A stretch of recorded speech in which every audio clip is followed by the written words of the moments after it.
Seja bem-vindo. Está começando o Você Também Podcast. Dicas e informações para quem quer começar e aprimorar a produção do seu podcast. Bom dia, Brasil!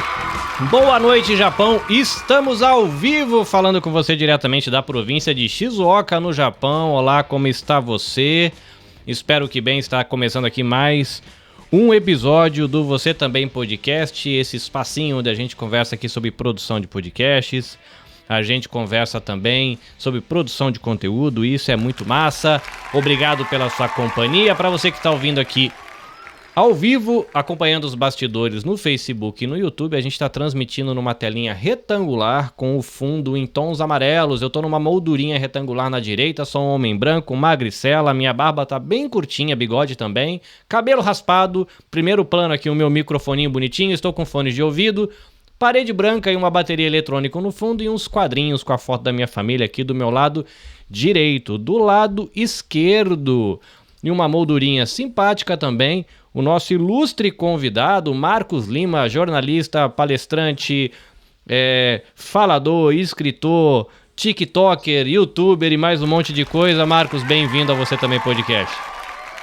Obrigado, Carlinhos, que apresentação bacana. Eu agradeço pelo carinho, pelo convite. Foi muito legal essas possibilidades que a internet nos dá, né? Falar pro Japão, né?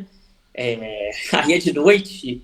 É curioso esse lance do fuso horário. Eu quando fui à Coreia, primeira viagem internacional, e era um tempo que não tinha tanta internet e tal, e eu lembro que era segunda-feira de manhã na Coreia, eu liguei pro Brasil, falando com a minha família, tava no fundo a vinheta do Fantástico, e já era segunda de manhã na Coreia, eu falei, caramba, eu tô longe mesmo, tô 12 horas na frente, é um negócio que é muito, muito bacana, e agora é tão fácil, né, a gente tá aqui, eu tô sentado na minha casa falando com você, obrigado pelo convite, obrigado a todo mundo que tá assistindo, e acho que vai ser um bate-papo muito legal. Eu tenho um interesse, né, um carinho aí pela temática de inclusão, tô dando os meus primeiros passinhos na questão de acessibilidade também, na questão do conteúdo, né, como tornar o meu conteúdo digital mais acessível. Tenho até costumo consumir muito conteúdo do pessoal do Web para Todos, né, que fala muito, faz eventos, faz palestra, aí eu tô lá... São muito bons, fazendo parceria com eles. Tá? Não, são massas, é muito legal, troco figurinha com eles de vez em quando, já me ajudaram a fazer live aqui. No ano passado nós fizemos uma live falando de recursos de acessibilidade para podcasts, um dos profissionais, na verdade uma das profissionais esteve aqui comigo, me ajudando a conversar sobre o tema, isso é muito massa. E eu sempre tenho falado pro pessoal, né, a gente começa aqui, né, com áudio descrição, inclusive, né, o Marcos Lima, ele é um garotinho branco, tá com cabelo curtinho, um foninho de ouvido branquinho e uma camiseta preta, e nas costas dele História tem ali uma parede branca e também uma porta. Aliás, Marcos, uma coisa que me impressiona demais, assim, quando eu vejo o teu canal lá no YouTube, aliás, sigam Histórias de Cego no YouTube, vale muito a pena para você ouvir as histórias de Marcos Lima, os episódios em que você, ou os vídeos em que você responde os seus... Poxa, não são ouvintes, né? No YouTube, que são o quê? Youtuber pesquisadores. Só audiência. É audiência. E, cara, eu sei que você tá usando, né, aquele talkback, né, no telefone para você ler, né, os comentários, ouvir os comentários, mas eu fico impressionado com a velocidade com que vocês conseguem fazer tudo isso, né? É muito legal. Para mim que sou vidente, né, eu brinco pro pessoal que eu sou meio cego de dedo, e eu ver a habilidade com que você gerencia tudo ali, você faz sozinho, você entra na live, você vê comentário, aí você interage, você comenta ao vivo. É muito emocionante pra gente acompanhar e aprender com você. Bom, Isso tudo eu que faço, né, Carlinhos? Só te explicando, eu não tenho uma equipe, né? Eu tenho pessoas que me ajudam, mas eu não tenho uma equipe, assim, até porque o YouTube não dá essa grana toda. Então, eu acho que uma forma de conversar com as pessoas é responder nos comentários. Eu mesmo ponho o celular aqui, como eu botei aqui pra gente conversar, e com outro celular eu vou lendo os comentários e vou respondendo. E o pessoal gosta, né? O pessoal dá bastante valor a esses vídeos e tudo mais. Então, eu fico muito feliz com o retorno das pessoas. Eu gosto também desse esqueminha, não só de acompanhar, de interagir, mas eu gosto de assistir os vídeos que você está interagindo com a galera. É legal por causa dos comentários, né? O tipo de comentário que entra é interessante, né? E, aliás, né, o Marcos Lima, ele vai poder... O Marcos Lima ficar falando o nome inteiro, né? O Marcos, ou o Marquinhos, Carlinhos e Marquinhos, ele além de ser escritor, e ele vai poder falar um pouquinho mais do livro dele, o livro tem muito bom humor, tá, gente? Eu acho legal o humor que ele tem, a maneira como ele expõe as histórias, né, as histórias de cego do livro. É um barato, assim, o tipo de humor que ele tem faz você rir de maneira espontânea. Eu achei muito engraçado, assim, eu lendo as coisas. Fiquei feliz de saber que você aí é um dos criadores de uma modalidade olímpica de futebol de garrafinha com pedrinha. Você vai poder contar pro pessoal. Mas, Marcos, eu vou deixar de enrolar aqui no rolê e eu vou dar espaço para você contar um pouco a tua história. Quem é você? De onde você é do Brasil? Né? Você é jornalista, palestrante, dá treinamento, tem canal no TikTok grande, no YouTube gigante. Enfim, você faz muita coisa, mas assim, conta um pouco da tua história, quem é você, onde você passou na vida, onde você estudou, o que desenvolve de trabalho, enfim. O microfone é teu. Então, Carlinhos, eu costumo dizer que eu sou jornalista de formação, porque eu me formei em jornalismo na UFRJ.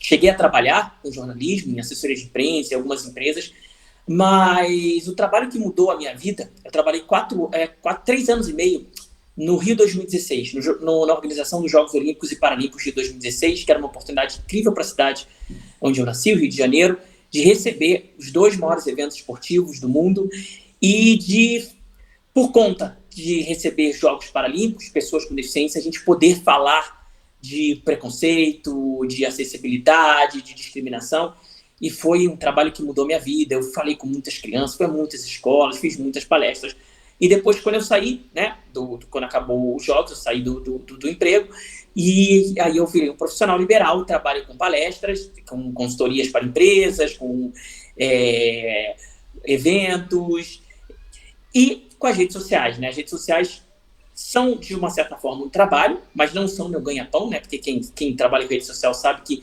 ela não rende assim como as pessoas acham que rende, pelo menos não pra gente do meu tamanho.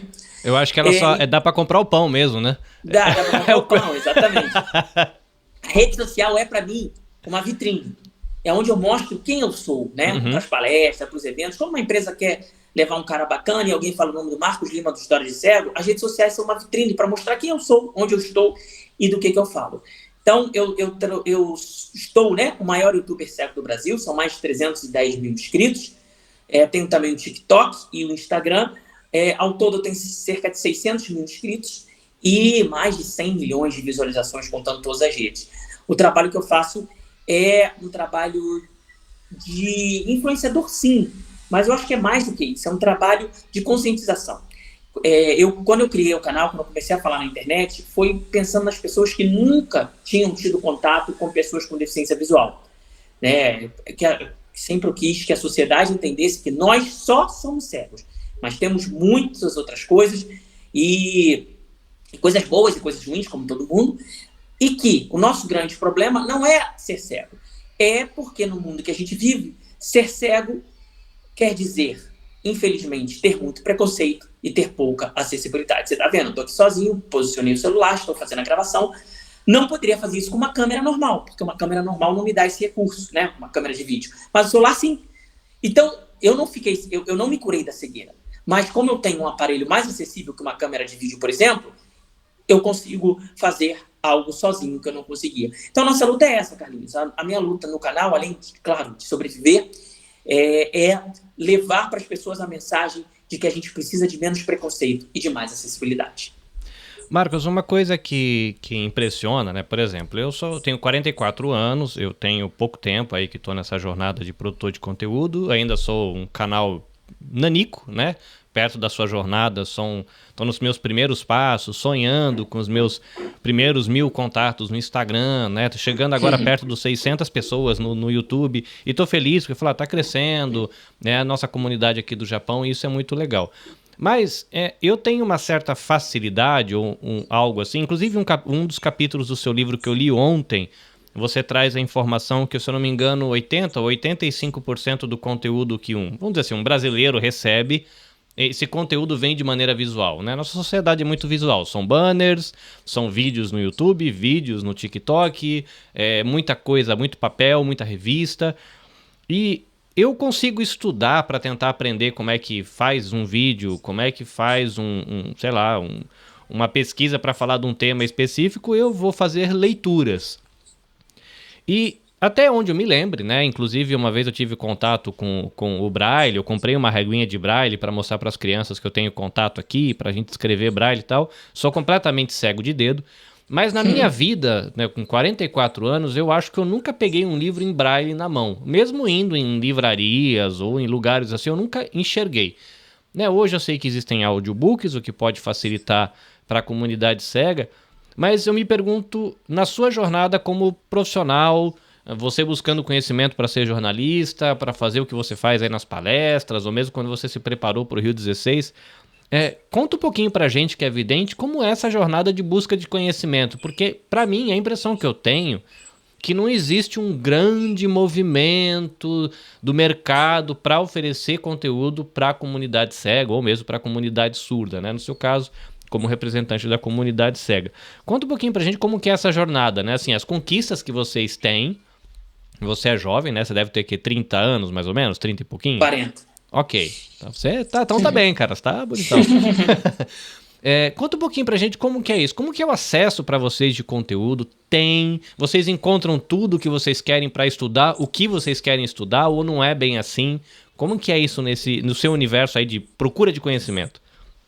Olha, essa é uma questão bem bacana que exemplifica o que eu falei há pouco, né? Até 20, 30 anos, a única forma, basicamente, de uma pessoa cega ter conhecimento era pelo Braille. Né? Eu amo o sistema Braille, eu aprendi a ler no sistema Braille. O sistema Braille é, inclusive, o único sistema que as pessoas que não enxergam têm contato diretamente com a letra. Né? A gente toca na letra para reconhecer. Aliás, Carlinhos, uma dica, quem enxerga lê Braille com o olho, não é com o dedo. Não precisa esquentar o seu dedo, com o olho você aprende em 10 minutos Braille. O Braille é fantástico. Só que o Braille tem alguns problemas. O Braille ele ocupa muito espaço, porque o nosso tato não é desenvolvido como a nossa visão. Eu estou falando em termos de ser humano, né? O ser humano, enquanto espécie, ele ao longo dos milhões de anos de desenvolvimento, ele precisou muito mais da visão do que do tato. Então, uma letrinha pequenininha que você enxerga com o olho, a gente não consegue enxergar com o dedo. Então, o Braille, ele, por exemplo, ele não tem fonte, ele tem um tamanho único, e quem for ver o tamanho único de uma letra Braille é mais ou menos uma fonte 30 de vocês. Então, é uma letra muito grande. Para fazer um livrão de 600 páginas da nossa leitura com letras digitais, talvez seria um livro aí de 1.800, 2.000 páginas para dar o tamanho, né? Olha, eu acho que muito mais que isso, porque além do tamanho da letra, existe um outro item nessa equação. Porque o Braille é tátil, né, gente? Então, para uma letra ser tátil, ela não pode ser impressa no papel. Ela tem que saltar do papel, vamos dizer assim. Ela tem que ter um relevo em relação ao papel que está embaixo, para a gente sentir que aquela letra que aquilo ali é uma letra, tem um ponto. Se fosse impressa no papel, a gente não sentiria com o dedo. Vamos dizer que ela tem uma altura, sei lá, de 2 milímetros. Né? 2 milímetros é bem pouquinho. Talvez seja até mais, mas eu não sei. Vamos ver. 2 milímetros. Uhum. Se cada página tem 2 milímetros, se você pensar em 20 páginas, já são 40 milímetros, né? 4 centímetros. Caramba, é verdade. Em 100 páginas, são 200 milímetros. São 20 centímetros de altura da página só para aquela letrinha. Então, isso, quando você multiplica, isso vai ficando livros enormes. Por exemplo, a coleção do Harry Potter, segundo me disseram, né, eu nunca vi, mas eu ocupo uma estante inteira de uma biblioteca em Braille, né? E eu acredito, porque os livros são gigantes. Então, o Braille, Carlinhos, ele é maravilhoso para você ler os primeiros livros, para você se alfabetizar. Ele é essencial. Mas chega um determinado momento que o Braille não dá conta mais daquilo que você precisa. Porque você imagina, né? Se tempo é dinheiro, espaço é dinheiro também. Imagina a gente estudar para um concurso com todos os livros em Braille. A gente vai... a minha casa não cabe. Não é só questão de que é caro. Uhum. E não tem. Mesmo que tivesse, na minha casa não cabe. Eu não tenho como armazenar todos os livros assim. Então, o que foi se criando, na época que eu era criança, né, adolescente, a gente ouvia muito livro em audiolivro, né? No caso, as pessoas gravavam leitura em fitas, cassetes. Depois começaram os CDs e tudo mais. E agora, né, de um tempo para cá, os livros digitais, formato EPUB, PDF, que a gente lê pelo computador, pelos Kindles e tudo mais. E sim, smartphones são as coisas mais acessíveis que nós já tivemos na vida. Smartphone dá à pessoa cega uma possibilidade enorme de acesso a conteúdo de forma independente, né? Eu mexo no WhatsApp sozinho, eu mexo no YouTube sozinho, eu posto vídeo sozinho, eu gravo sozinho, eu mexo no Instagram. O Instagram é uma porcaria de acessibilidade, mas dá pra mexer, fazer algumas coisas. É legal você falar isso, porque a gente que é vidente não faz ideia desse... Inclusive, a gente vai entrar nessa questão, eu vou perguntar como é que é, né, a sua interação com o Facebook, com o TikTok, com o YouTube, o que é mais fácil, o que é mais difícil, porque a gente não faz ideia. Mas é interessante você falar isso, né, dessa dificuldade, e eu fico imaginando como tá muito mais fácil para você, que é um cara que tem habilidades digitais, do que era, talvez, aí para alguém da idade dos seus pais ou dos seus avós, né? Imagina a limitação que eles tinham para as limitações e os avanços que a nossa geração já pode ter em relação à questão do conteúdo, né? O conteúdo, a partir do momento que a internet passou a ter um conteúdo amplo, beneficiou a todo mundo, mas a nós cegos eu acho que ainda mais, porque... hoje você tem acesso a quase qualquer tipo de conteúdo.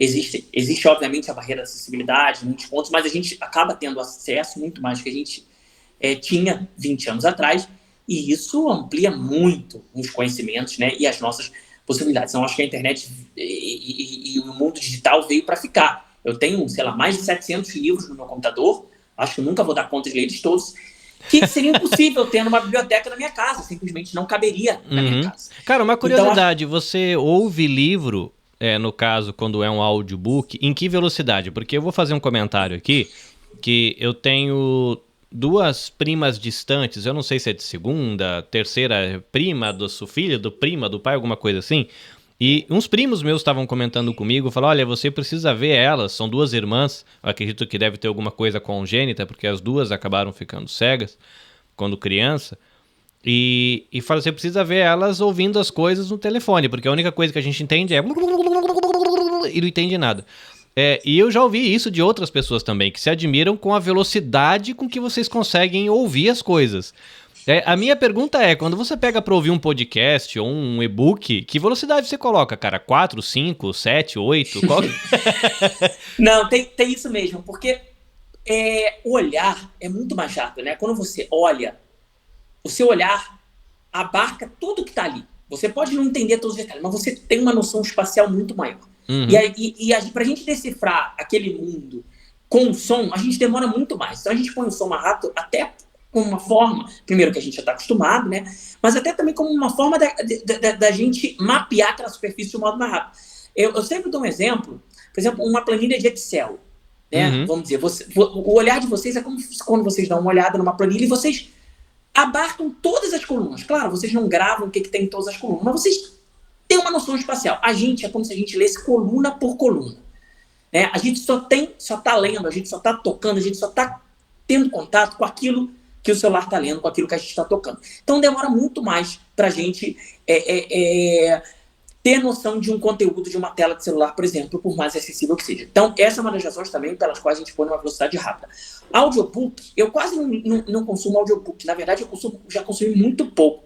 O que eu consumo são livros, né, em PDF, em e-book, que são lidos com a voz robotizada do telefone celular ou do computador. É uma voz, não é uma voz humana, não foi uma gravação humana, são livros normais que eu ponho o computador ou o celular para ler. Então, a percepção de vocês de que é difícil entender não é só da velocidade, é também em função da voz sintetizada, que vocês não estão acostumados. Perde mas um nós pouco estamos, a entonação, né? Fica uma voz meio robotizada.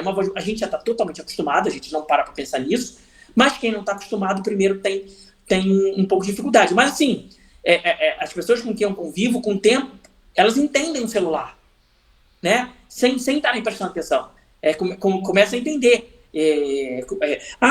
Tipo, as informações que estão no celular, mesmo na velocidade rápida. Então é só aquela primeira impressão de quem não está acostumado. No caso do consumo aí do conteúdo em livro, o Talkback, ele reconhece, por exemplo, você comprar um livro no Kindle, ou você tem que comprar um livro em PDF, ou ele reconhece, sei lá, de repente um aplicativo no tablet em EPUB. Como é que é essa questão mais técnica, assim? O que ele consegue enxergar na questão do livro?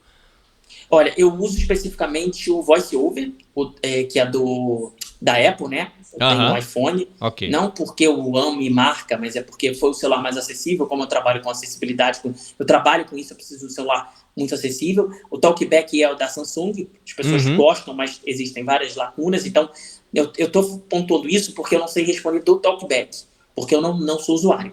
O VoiceOver, ele dá acesso a diversos tipos de leitores de livros, né?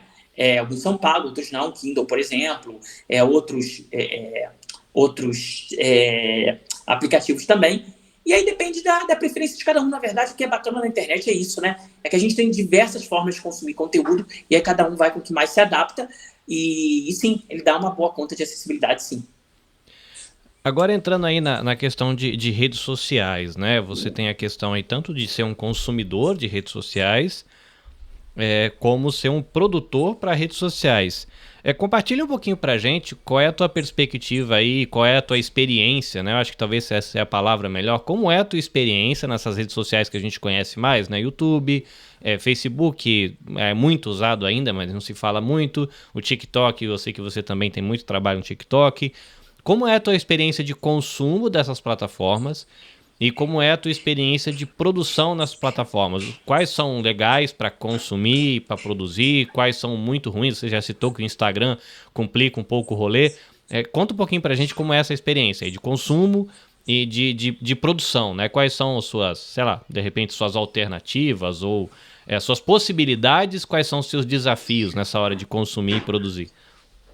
Olha, eu não consumo tanto a rede social, por incrível que pareça.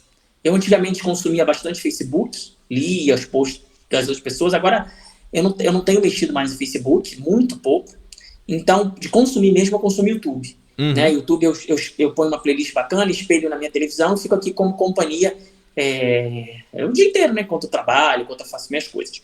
YouTube, além disso, para mim, é a rede social mais acessível. Tanto que é a rede social que eu consigo postar os meus conteúdos com mais autonomia e independência sem precisar de ninguém. Existem uns detalhes ou outros que a gente não consegue, né? Por exemplo, uma capinha, eu não consigo fazer uma capinha bacana, então vai a capinha que o YouTube escolhe, às vezes não fica a melhor capinha, isso prejudica a audiência também, mas, enfim, é o que temos. Eu prefiro gravar sozinho, fazer as coisas dentro do possível e ter o conteúdo do que ficar esperando o mundo perfeito e produzir menos conteúdo, aquilo do ótimo ser inimigo do bom. Agora, Instagram, TikTok, eu só tenho porque eu preciso deles para trabalhar. Eu não consumo, eu não gosto, eu acho pouco acessível, não me emociono com nada, mas eu acho uma ferramenta muito importante para produzir conteúdo, que é ali que as pessoas estão. Só que eles são muito complicados de postar, né? O Instagram, eu fiz até um vídeo semana passada, agora quando eu entro no meu perfil para ter acesso às minhas postagens, ele aparece umas dicas de colaboradores, que parece uma coisa bacana, colaboradores, influenciadores que são mais ou menos do mesmo tamanho que eu, falam com temáticas parecidas, é bacana, assim. O problema é que eu não consigo sair daquela página para ir para a página das minhas fotos, né? Para eu poder responder os comentários das pessoas. Então é muito chato. Mas o Instagram é por onde eu recebo 90% dos meus contatos de trabalho, pelo Instagram. Então o Instagram é super necessário. Eu não consumo, eu não fico rolando a tela para ler as postagens das outras pessoas. E não necessariamente porque eu sou cego, porque tem outras pessoas cegas que consomem. Eu não gosto. TikTok é a mesma coisa. Eu posto muita coisa, mas eu não consumo nada. A falta de acessibilidade é bem, bem chata. Tanto que às vezes as pessoas que enxergam pensam até que a gente está de má vontade para fazer as coisas, mas é que é tão chato, demora tanto. E tem uns defeitos que a gente não sabe como explicar, além, sabe? E que atrasam a gente. Às vezes é uma coisa que vocês fazem 2 segundos e que a gente demora 20 minutos. A gente pode até conseguir fazer. E a falta de acessibilidade, não necessariamente ela nos impede de fazer. Ela às vezes nos dificulta fazer tanto que a gente, não, cara, não vou focar 20 minutos nisso. E aí você vai fazer outra coisa. Eu tenho 2 amigos, né? Um amigo e uma amiga. Um é o Jean. Beijo pro Jean, se ele estiver ouvindo este episódio. Acho que provavelmente não, esse horário ele deve estar trabalhando já. Mas caso ele ouça depois, Jean, beijo pra você. E tem também a Dini Chan, que ela é uma jovem cega e ela é podcaster, né? Do podcast Desafio. Falam de animes e mangás, essas coisas. Inclusive eu brinco que ela é uma menina que deve ter nascido com 7 cérebros. Eu imagino que também isso é algo parecido com o que você deve ter de experiência, Porque, mano, eu não sei como cabe tanta informação na cabeça daquela guria. É um negócio, assim, absurdamente doido, porque eu conheço outros podcasters aqui no Japão, como a galera, por exemplo, do Otaku no Kisaten, que, claro, tudo otaku, tudo viciado em musiquinha de anime, robozinho, bonequinho, essas coisas, tudo. Só que assim, quando eles vão fazer a gente vai falar da temporada de primavera, dos animes que saíram nessa temporada, o que tem de novidade, o que o pessoal do Brasil pode esperar, o que tá no cinema. Mas essa galera vai pro Google, entendeu? Ela vai lá pesquisar, vai olhar. E a Dini-chan traz tudo de cabeça, cara. Não sei como é que ela faz isso. Ela deve ter uma conexão direta, hiperlink com alguma rede de internet, eu não sei, mas é impressionante. Mas eles... Carlinhos, não, deixa eu só comentar. Diga aí, cara. Olha que engraçado você falou isso. A gente tem uma memória grande, eu acho. Porque, assim, nada é automático, tá, Carlinhos? O pessoal fala assim, porque os cegos, quando não enxergam, eles ouvem melhor. Não é que a gente ouve melhor, é que a gente precisa mais da audição. E não é que a gente tem uma memória melhor, a gente só precisa mais da memória. Eu sempre brinco que vê, consome muito, né? Ou seja, uma parte do cérebro grande de vocês quando tem coisas visuais, que a gente não precisa ocupar. Né? Vocês têm rostos. Você tem o HD, uma parte do HD. Sim. Sobrando. Né? Não, o HD de vocês é muito preenchido com foto, vídeo, isso pesa muito, né? O nosso HD é muito com informação, né? Então também a gente é facilitada, porque a nossa informação é muito texto e tal. Mas, assim, isso é uma coisa também que a tecnologia nos prejudicou pra caramba, né? Acho que a única coisa ruim da tecnologia, 20 anos atrás, eu sabia o telefone de todo mundo. Agora eu sei 2 telefones no máximo, né? Porque tá tudo no celular, você não sabe mais telefone de ninguém. Cara, eu não sei o telefone da minha esposa, ela fica maluca com isso, porque é o mesmo número faz anos e anos e eu não consigo decorar o telefone dela. Isso. E isso, quando eu falar, não é que a gente tem a memória melhor, é que a gente precisa. É exatamente isso. Enquanto a gente precisou gravar os números de telefone, e vocês tinham anotado, ou vocês tinham nos primeiros celulares, a gente tinha na cabeça, nossa, os cegos sabem todos os números de telefone. É porque a gente precisava. Agora que a gente não precisa mais, a gente não sabe. Então não é que, caramba, como a gente tem uma memória. Não, a gente usa aquilo que a gente precisa. E acaba sendo recurso.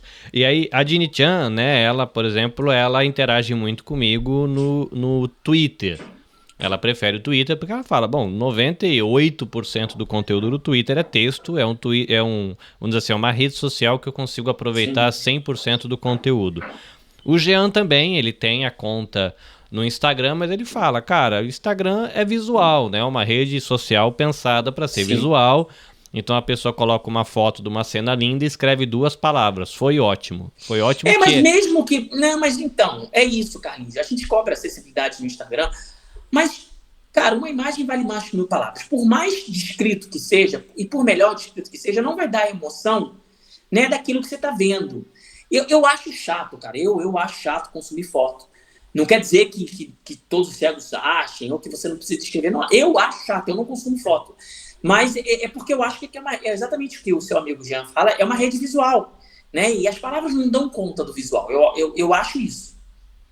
Inclusive, aí eu queria ouvir a tua opinião, porque, por exemplo, inclusive, eu tenho que correr, a minha professora deu um ultimato, falou que dia 1º de junho tem que estar na mesa dela o meu TCC pronto, senão eu vou bombar esse semestre.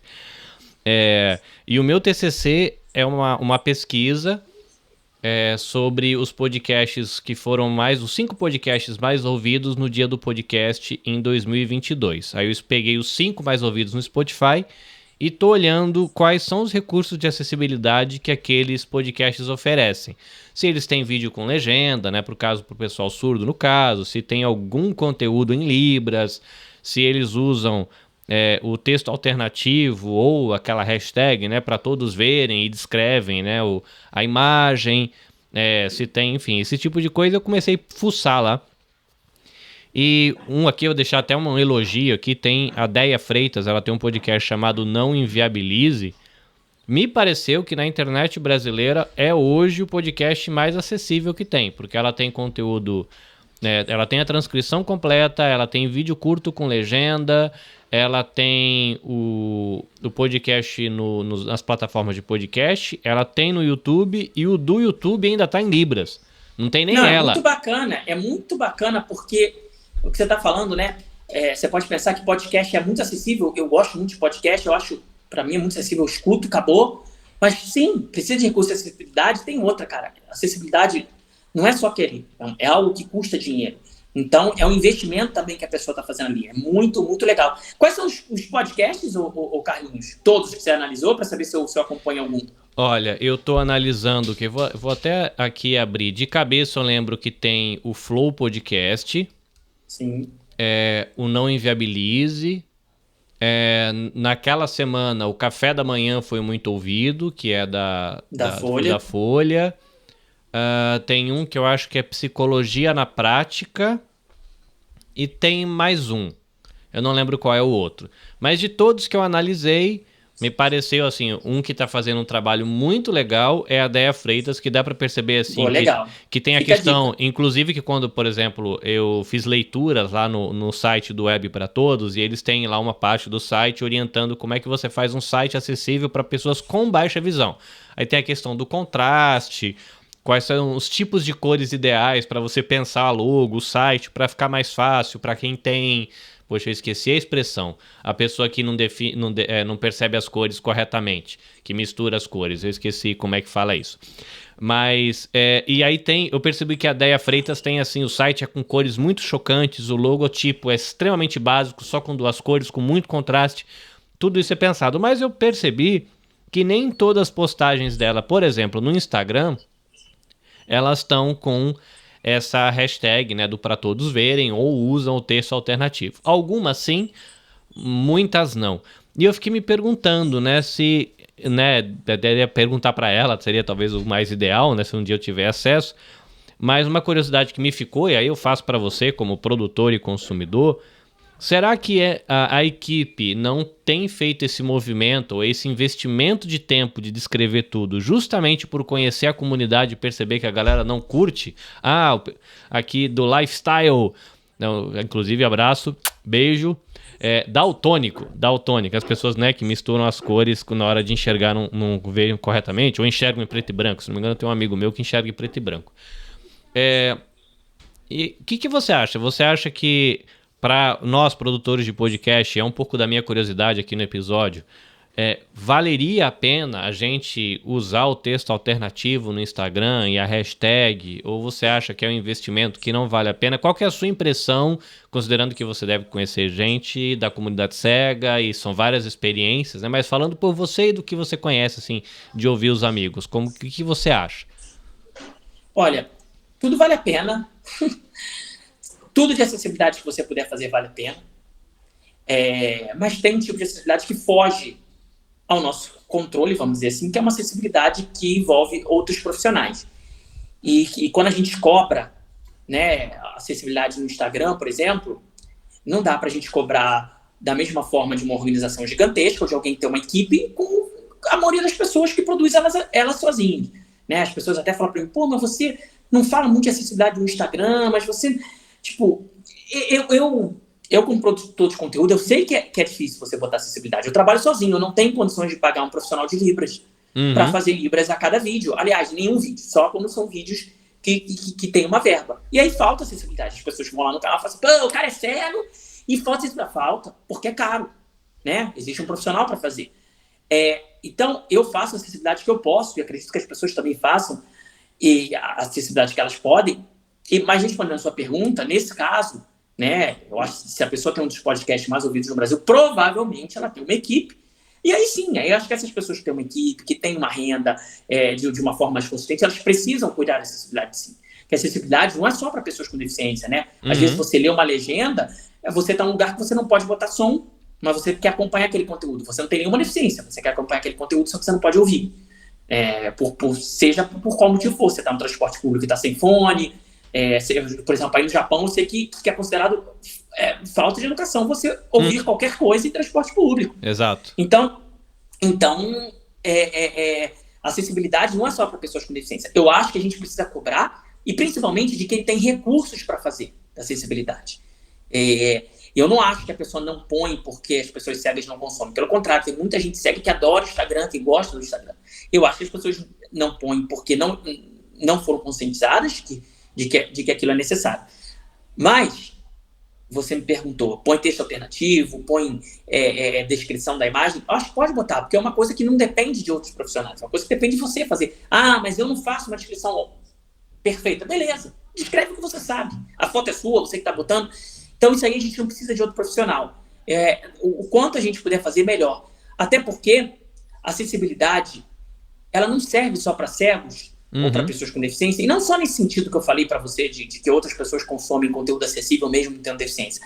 A acessibilidade, ela serve para chamar a atenção da comunidade como um todo, que existem pessoas que precisam daquilo. Se uma pessoa vai no Instagram, uma pessoa que não tem nenhuma deficiência, e de cada 10 postagens que ela vê, 8 tem descrição da imagem, a probabilidade de ela mesma fazer a descrição da imagem é muito maior do que se ela vê uma ou duas, né? Então é isso, caramba, tem gente que precisa desse conteúdo. Isso gera um tipo de empatia que é muito bacana. Uma coisa que eu adotei, né, porque realmente isso que você fala, assim, da questão do recurso disponível para você fazer as coisas, é um desafio, né? Eu sou um microempreendedor individual trabalhando no formato freelancer, entendeu? Sim, exatamente. Eu tenho um trabalho formal e quando entra um pedido, assim, eu tenho o meu produto original, Carlinhos, que eu faço como vitrine do meu trabalho e eventualmente entra um freelancer que aí você compra um microfoninho, compra um fininho, faz o upgrade no PC e a gente vai indo. Isso. E eu falei, bom, o que eu posso fazer? Aí eu adotei o primeiro mais fácil. Né, foi uma orientação, uma dica que eu recebi, se não me engano, também de uma voluntária ou de uma profissional lá do Web para Todos. Começa com a descrição da imagem. Um negócio simples, você não vai precisar gastar dinheiro, você pode usar a hashtag lá para todos verem e coloca, inclusive ela me deu a dica assim, eu falei, olha, nem esconde a descrição no Instagram. Isso, se você colocar lá dentro do texto alternativo, é legal. Só as pessoas cegas vão ver. Exato. Ela falou, coloca fora, porque aí você vai publicar, as pessoas vão olhar isso. E aí eu comecei a colocar fora, para todos verem e eu descrevo. Deve ficar uma descrição às vezes meio manca, mas fica lá. Aí no Twitter, como tem a limitação do textinho que é pequeno, o Twitter dá 1000 letras no texto alternativo. Aí eu coloco a descrição no texto alternativo para os meus amigos cegos poder ter acesso ao conteúdo que eu coloco. Quando eu coloco, às vezes, a mesma foto no Instagram, vai no corpo, né, da descrição ali, a descrição da imagem, e no Twitter eu coloco no texto alternativo. Eu falei, bom, e agora? O que eu posso fazer? De dar um passinho a mais. Aí eu adotei a audiodescrição no início dos meus podcasts. O que, bacana, eu vi que você fez aí. Para muita gente, fala, inclusive o Jean uma vez comentou comigo, falou, olha, Carlinhos, quando tem eu acho super legal, quando não tem, na maioria das vezes eu não reclamo da ausência, porque o conteúdo que eu fui buscar não era saber qual era a cara do apresentador, eu queria saber do que ele tá falando, mas, né, eu adotei e eu dei pelo menos assim, dentro da minha bolinha, né, um grupinho pequeno, as pessoas já me reconhecem como o cara que está fazendo audiodescrição. Então essa questão que você fala, né, de gerar esse, vou chamar de incômodo social, ou desse incentivo social. Vontade social, isso, incentivo social, acho que é. Tá funcionando. Aí eu falei, bom, vamos lá, o que dá para mim dar um passinho a mais? Aí eu mandei um e-mail para uma amiga minha que ela é professora e intérprete de Libras, só que ela é profissional, formada, ela dá aula para alunos e tal. Eu falei, olha, quanto custa para você fazer esse serviço para mim? Ela passou o valor, falou, olha, eu sou uma profissional do ramo, vivo disso, o meu valor para mim parar para fazer alguma coisa para você é esse. Eu falei, vixe, eu não dou conta de fazer isso. Descrição. Eu sei que é caro, e mesmo sendo caro, eu vou ser muito sincero, às vezes eu tenho o tempo que eu vou passar fazendo aquilo não compensa o que eu vou ganhar. E é caro. É caro para quem paga e não é tanto para quem recebe. Então, a gente tá nesse dilema, com certeza. Aí ela me indicou, ela falou assim, vamos encontrar o meio termo? Eu tenho alguns estudantes de confiança que já estão num nível que eles conseguem fazer um trabalho legal, eu te indico e você fecha com eles. Aí eu fechei com um dos estudantes, eu falei, olha, querido, o meu sonho seria botar um intérprete de Libras em todas as minhas lives o tempo todo, mas não tenho condição. Quanto você cobra para você fazer um Reels para mim em Libras? Aí ele passou lá o valorzinho, falou, olha, esse precinho camarada, para mim poder ter um cliente no Japão e para você fechar comigo. Você fecha comigo? Eu falo, eu fecho. Aí de tempos em tempos eu mando para ele, sei lá, eu filmo eu indo comprar um docinho no Japão.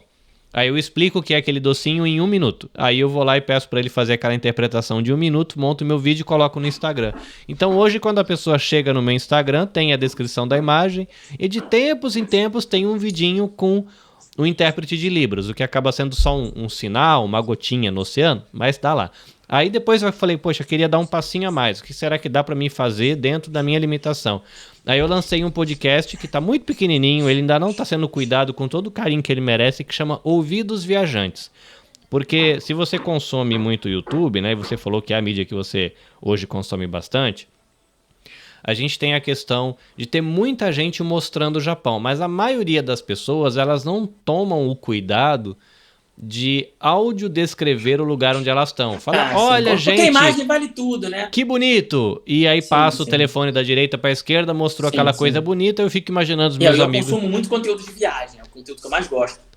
Aí eu fico imaginando os meus amigos cegos. Falei, cara, eles não vão entender nada. Eu falei, então eu vou criar um podcast que a minha proposta é eu aprender na marra a fazer audiodescrição, porque eu não sou um profissional formado da área, eu não sei exatamente o que precisa fazer, mas eu vou pegando as dicas com os meus amigos que estão ouvindo e vou fazendo. E a ideia é essa, tem poucos episódios produzidos, mas é eu ir pra rua e esse Japão que todo mundo vê no Instagram, eu quero audiodescrever esse Japão. Como é uma lavanderia, como é um mercado, como é uma farmácia, como é um castelo aqui da minha cidade, como é o rio que eu tô, como é a flora do Sakura, eu descrevi isso recentemente. E aí são pequenos movimentos e que eu acho que tá tendo, assim, pelo menos as pessoas que estão pertinho de mim já tá tendo um impacto positivo. Um dia seria bacana se a gente pudesse divulgar um vídeo desse lá no História Cego, o pessoal ver, né? Uma viagem audiodescrita, acho tão bacana esse tipo de conteúdo. Olha, uma coisa que a gente pode fechar aqui, que eu tenho vontade de fazer e ainda não tive oportunidade, é, por exemplo, usar aquele recurso que tem aquela salinha, né, no Twitter ou mesmo uma live no Instagram, e eu saí com a galera conectada para fazer esse passeio. Eu pensei de fazer no Twitter, porque o Twitter tem a opção de todo mundo se ouvir, né? E deixar a galera cega interagir, fazer a pergunta. Apesar que, não sei, né? Tudo seria uma experiência. Mas fica aí, né? A proposta para o Histórias de Cego direcionar, dar algumas dicas, né? Você com a sua experiência profissional aí. E a gente marcar um dia e eu sair. A gente tá na primavera-verão, é um tempo legal pra gente caminhar. Podemos gravar um vídeo, sim. Eu converso e você vai andando e eu vou te perguntando as coisas. Acho que é uma você pode escolher, pode ser andar no centro da cidade aqui, tem o Museu da Música. O Museu da Música acho que teria que ser em áudio, que acho que não pode filmar lá dentro. Não, vamos mudar para o centro da cidade, acho bacana. Tem o castelo, né? No centro da cidade de Hamamatsu tem o castelo também. Tem bastante som, né? Porque tem sons ambientes que são muito peculiares. Talvez vocês vão conseguir perceber. A gente marca, então vamos marcar aí. Legal, vamos marcar sim. Na Becast, Histórias de Cego dando rolê no centro de Hamamatsu. Muito bem. Você vai ser Cidade da Música. Palmas, que vai ser muito lindo isso. Agora, uma coisa que eu queria te ouvir também é, por exemplo, quando você fala aí da tua experiência com podcast, né? O meu público, ou pelo menos o público que ouve esse podcast especificamente, que é o Você Também Pode, são produtores de podcast, né? A ideia é eu posso produzir podcast, você também pode, a gente vai conversar com quem produz e tentar juntar um balde de dica para ajudar todo mundo. Aí, a Joyce Nakamura do podcast Cotidianices aqui do Japão, então tá dizendo aqui, ela é uma educadora, aliás, muito competente. Está dizendo, vocês estão arrasando. Super relevante falar sobre isso. Pessoas não cegas nem fazem ideias. Não faz mesmo, né, Joyce? A gente fica aqui viajando na maionese. Mas pessoas como o meu amigo lá do Lifestyle, que está conectado aqui com a gente, ou com a Joyce do Cotidianices, você como consumidor de podcast, que dica você poderia deixar pra gente, ou que orientações você poderia deixar pra gente? Falar, olha, quando você for produzir conteúdo em podcast ou em videocast, né, o Lifestyle é mais focado no videocast, o meu é mais focado no áudio, apesar de eu transmitir os bastidores da gravação no YouTube, que cuidados a gente deve ter para produzir o conteúdo, para tentar... A gente falou de várias coisas, assim, mas quando na tua experiência de escuta, aí, o que você acha que a gente deveria ter de cuidado ou de atenção, ter um pouquinho mais de cuidado ali na hora de começar a produzir ou na hora de publicar o conteúdo do nosso podcast? O que você diz pra gente? Olha, eu vou dar uma dica que eu acho que serve para tudo.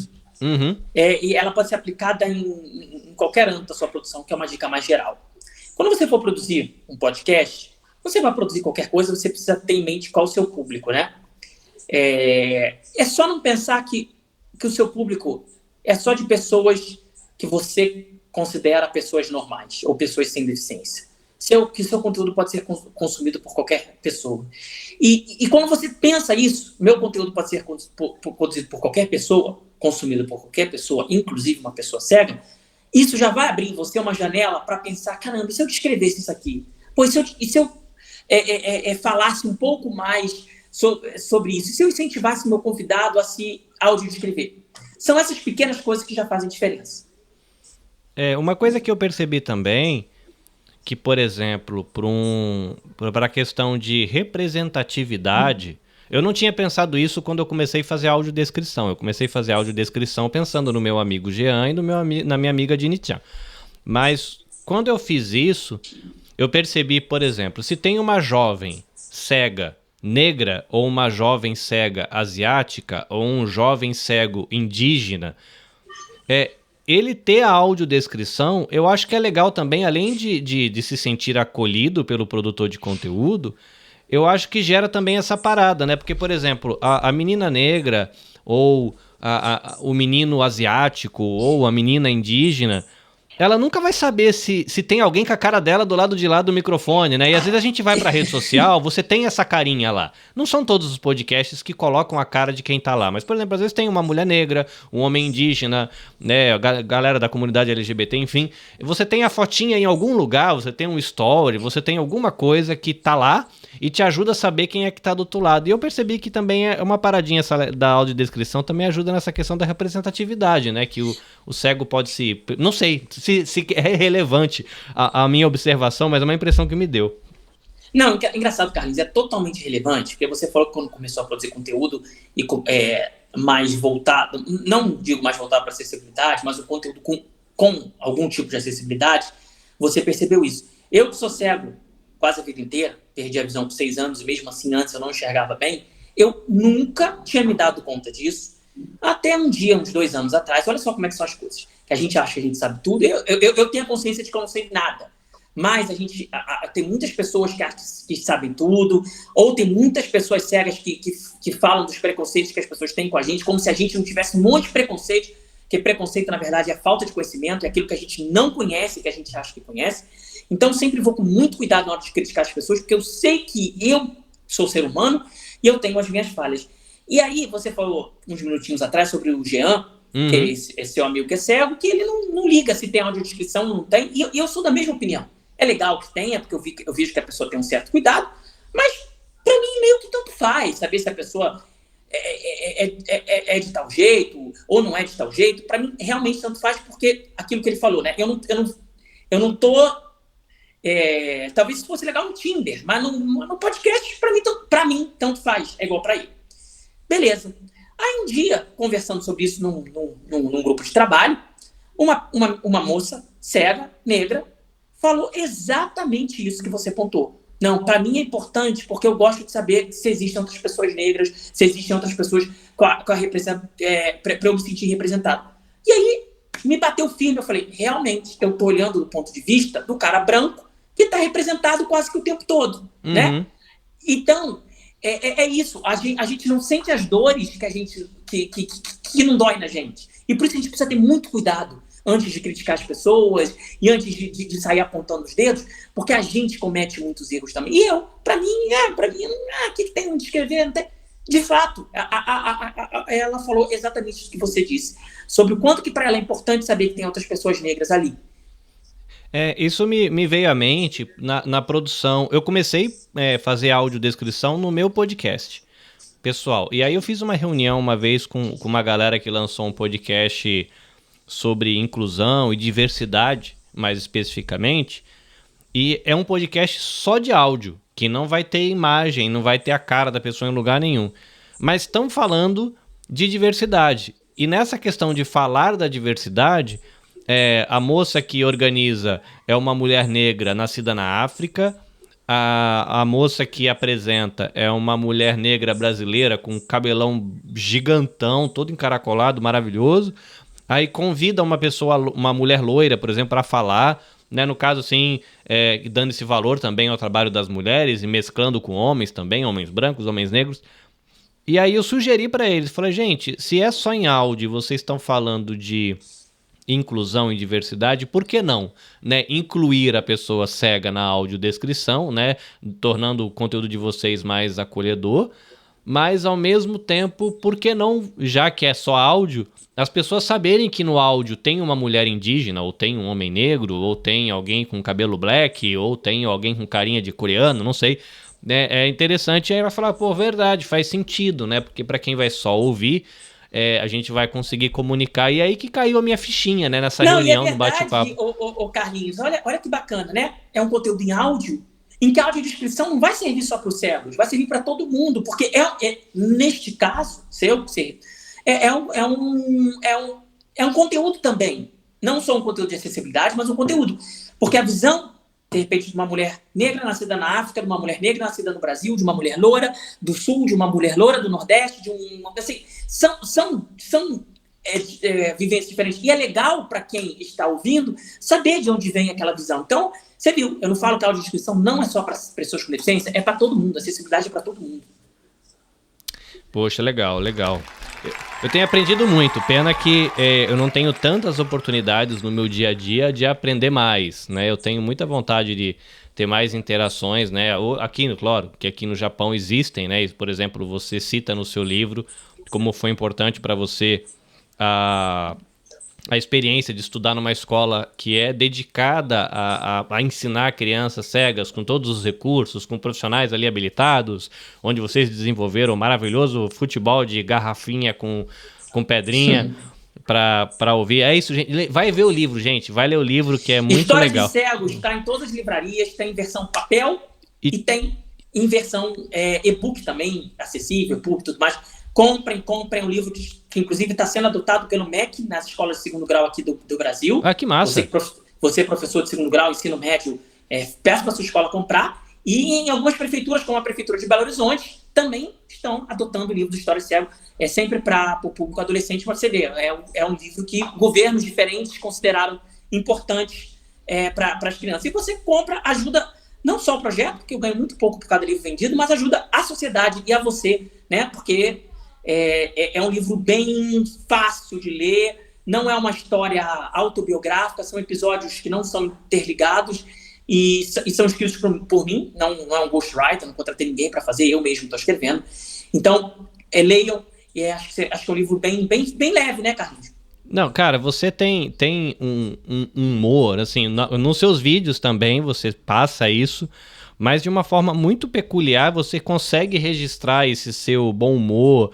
Eu não sei se é sarcasmo a palavra certa, mas você tem umas pimentinhas que você coloca, que é muito legal, assim, o seu jeito é um jeito muito legal de escrever, assim, é muito divertido ler o teu livro. Eu sou um cara da escrita, Carlinhos, eu só gravo vídeo, cara, porque senão eu não sobreviveria. Então, assim, onde eu me sentia melhor, onde eu comecei, foi escrevendo, né? Tanto que o livro são textos que vêm de um blog. O Histórias de Cego, antes de tudo, era um blog. Depois virou canal do YouTube, tudo mais. Eu gosto, acho importante vídeo. Mas onde eu me sinto mais confortável é escrevendo. Cara, a sua escrita é maravilhosa. Até palminhas pra você aqui. Porque você manda super bem, assim. É muito agradável a leitura. E é muito de explodir a cabeça pra gente. Eu tava lendo durante a semana alguns capítulos e eu passei, acho que logo nos primeiros capítulos, que você vai falar de orelhão e de como a coisa mais comum dentro da comunidade cega, você tá com a testa roxa porque você bateu no orelhão, e nunca me passou pela cabeça, porque aquele trambolho no meio do caminho é uma coisa... O orelhão de menos, tem o capa-cego que é pior ainda. Esse eu vou deixar pra galera. Gente, eu vou deixar na descrição do vídeo, na descrição do podcast, o link para você adquirir. Felizmente, a Amazon disponibilizou o e-book pra gente aqui no Japão, porque, Marcos, alguns livros, não sei exatamente qual é o acordo da Amazon Brasil e da Amazon Japão, são duas empresas diferentes da mesma companhia, e às vezes o que está disponível no Brasil não está disponível pra gente aqui. Mas felizmente o seu livro está disponível em Kindle pra gente. Eu imagino que livro físico ainda ninguém tenha importado, pelo menos eu não ouvi falar ainda, mas o Kindle está acessível, fácil. E esse do Capa Cego vocês têm que ler no livro, fica a dica, porque vale muito a pena. Marcos, uma coisa que me doeu o coração profundamente quando eu estava lendo o livro é você contando que você perdeu a base de dados desse livro 2 vezes antes dele virar livro. Rapaz, como dói a alma da gente de ver aquela história do primeiro blog que foi pro espaço, aí depois fez o segundo e foi de novo. Que tristeza, moço, que tristeza. E foi no momento, o segundo blog, foi no momento que eu estava em transição, que eu tinha saído do emprego da do Rio 2016, né, saí, porque acabou, a gente sempre dizia, né, se tudo der certo, você é demitido no fim. E foi o que aconteceu, tudo deu certo, fui demitido no fim. Não, tinha diversas promessas de emprego que não se realizaram, né, na época eu fiquei chateado, mas hoje eu agradeço muito a quem não me deu emprego, porque me permitiu viver, ter que ir à luta, né, e falar, caramba, agora eu vou ter que ganhar dinheiro com esse negócio de palestra e tal. E nesse meio, o blog resolve morrer, cara. É a única coisa que eu tinha. O canal do YouTube, eu tinha 60 inscritos. Você fala que tem 600, eu tinha 60. Não é 60 mil, 60. Então, ninguém via os vídeos. Eu nunca imaginei que o YouTube fosse me dar R$1, né? E aí, no meio disso tudo, o blog acaba. Eu falei, caramba, bizarro. Como eu ouvi dizer uma vez, uma moça disse que a desgraça pouco é bobagem, né? Bobagem, exatamente. Exatamente isso. Marcos, eu vou respeitar o que eu combinei com você, da gente ter um bate-papo aí de duração de 1 hora. Eu acredito que assim... Nossa, já passou o tempo, cara. Cara, passa demais, mano. Dá pra gente ficar aqui tomando café até de noitão. Pra mim, ou até a sua hora do almoço. Mas eu vou respeitar a tua agenda, porque eu imagino que você tem as suas demandas. Eu vou liberar aqui o microfone pra você. A gente conversou um pouquinho sobre a tua experiência de produção, a tua experiência de consumo, um pouquinho da importância da questão da acessibilidade. Mas eu queria deixar um espaço pra você agora, abrir teu coração aí, fala aí com o teu público do Histórias de Cego, pega o público do Você Também Podcast pra tu e diz aí uma mensagem, o que você acha que é relevante, você como palestrante, como escritor, diz aí, é a hora de você influenciar a galerinha que ouve aqui Você Também Pode. Olha, muito legal esse bate-papo, eu já dei inúmeras entrevistas, inclusive tem lá no canal do Histórias de Cego, Histórias de Cego em outros canais, Histórias de Cego na TV, já participei de inúmeros programas de TV, os principais aí que vocês podem pensar. E eu sempre fico me perguntando, caramba, será que eu não fico repetindo as coisas que eu falo? Porque, claro, eu sou uma pessoa só, né? Eu tenho as minhas histórias, mas elas são ilimitadas ao que eu vivi. E hoje aqui eu conversei e falei coisas que talvez eu nunca tivesse falado, então foi muito, muito legal. Acho que, inclusive, para a galera do Histórias de Cego que está acostumada a me ouvir, vai ser um conteúdo diferente, vai ser um conteúdo com coisas que talvez eu nunca tenha falado. Então, que oportunidade legal. Você que não conhece Histórias de Cego, né? Você pode me curtir, né? Seguir o Histórias de Cego no Instagram, no TikTok, no YouTube. Eu procuro, gente, responder a todo mundo que entra em contato comigo. Seja no direct do Instagram, seja por e-mail.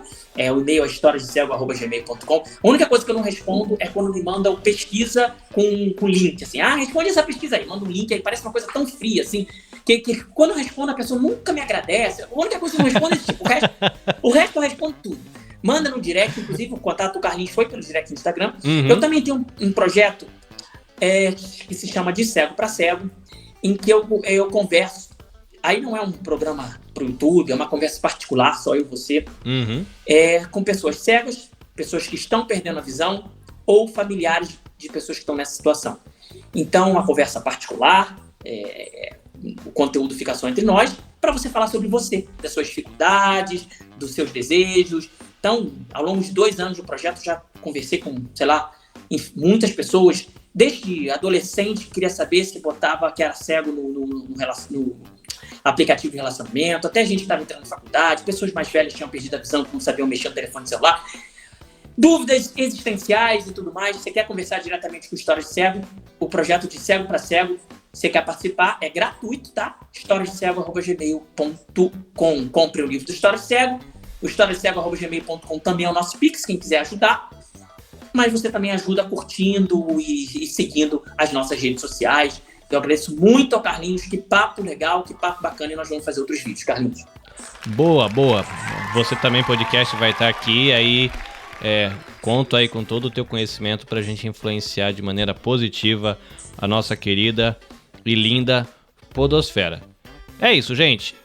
Reforçando aqui, @Histórias de Cego no Instagram, Histórias de Cego no YouTube E na descrição do podcast e na descrição do vídeo eu vou deixar o link para você que está aqui no Japão e mesmo você que está no Brasil, coloco o link também para você acessar no Brasil, para que você consiga adquirir. No caso, a plataforma que eu tenho os links é a Amazon, e você consegue adquirir o Histórias de Cego em e-book pelo Kindle aqui no Japão, ou mesmo aí no Brasil, e vai ser muito massa. Acompanha, o Marcos compartilha muitas coisas que são relevantes para a comunidade cega, mas também muito relevantes para a gente que é vidente, né? Nós que não somos cegos somos videntes, e a gente aprende demais com eles. Marcos, beijo no coração. Valeu, Carlinhos. Foi bom demais. A gente vai encerrar aqui, mas não sai que a live acaba, mas a gente fica na sala aqui para o nosso tchauzinho. É isso, gente. Segue. Podcast como esse, você nunca viu e nem eu. Tchau, tchau.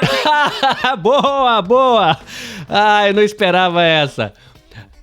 Até mais, gente. @nabecast.jp. Beijo. Vejo você na próxima live. Fui!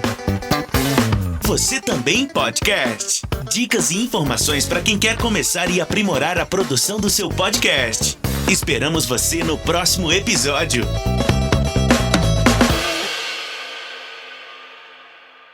Este episódio foi editado pelo Nabecast. Saiba mais em www.nabecast.jp.